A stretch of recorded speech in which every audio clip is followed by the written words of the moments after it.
Hi guys, welcome to this tutorial video. So in today's video, I'm going to share with you 5 useful tips in Affinity Photo that hopefully will be useful for you when you do your editing. Actually, there are a lot of features, but I will start with the most basic one. And I'm sure a lot of you don't know or don't use these features yet. Maybe some of you did, but just keep watching. Maybe you will learn something new today. Okay, so without any further ado, let's start with tip number 1.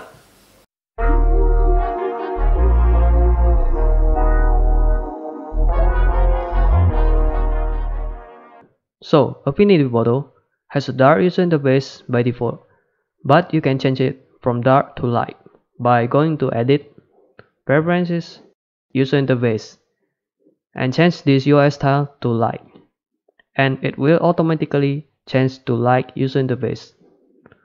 Or you can click Ctrl plus comma and it will open up Preferences. Or you can click Move tool and you will see this Preferences button over here. So I will change it back to dark user interface. Moving on to next.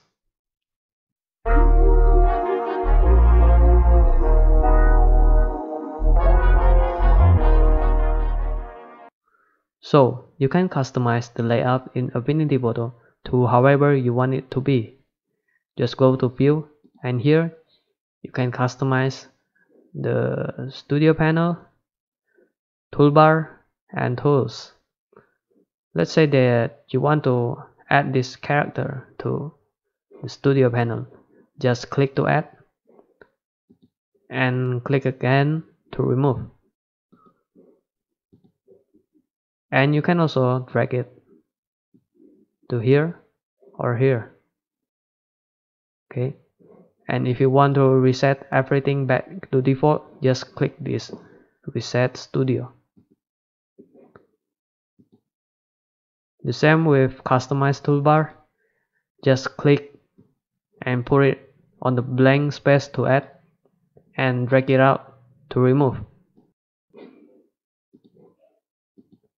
And Customize Tools, drag in to add, drag out to remove. Okay, and this reset button to reset everything back to default, or you can reset from preferences. Click this miscellaneous and click reset user defaults.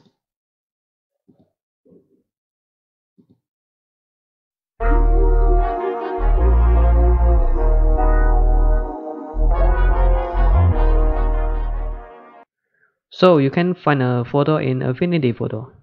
Just go to this stock panel and there are 3 options here. You can use a photo from Unsplash, Pexels or Pixabay. Let's say that you want to find a chair photo. Just type chair here, click enter and find the photo you want to use. Drag it to the workspace and now you can use this photo. It will save most of your time without going to Google and find some high quality photo. Okay, next.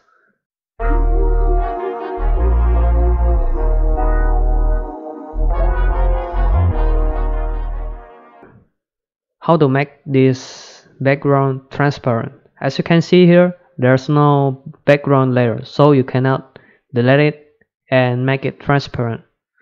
So you can either create a new document and click this transparent background, or go to document and click transparent background. I don't know if this is helpful for you, but I will include it in the video anyway.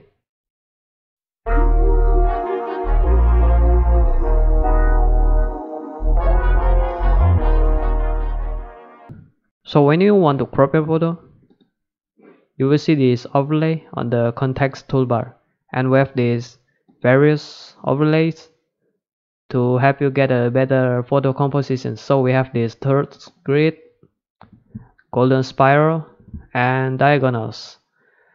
So this grid help you to see where the photo will look good when you crop it. Okay, and one more thing, if you want to make the horizon straight, you can rotate it like this. But how to make it more precise? Okay,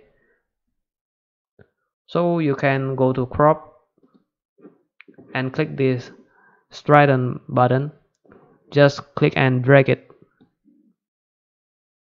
to make it straight, and click apply. So that was 5 tips from me. I hope you enjoy and learn something new from this video. Hit that like button if you like this video. Don't forget to subscribe if you haven't already. And I will see you guys in the next video.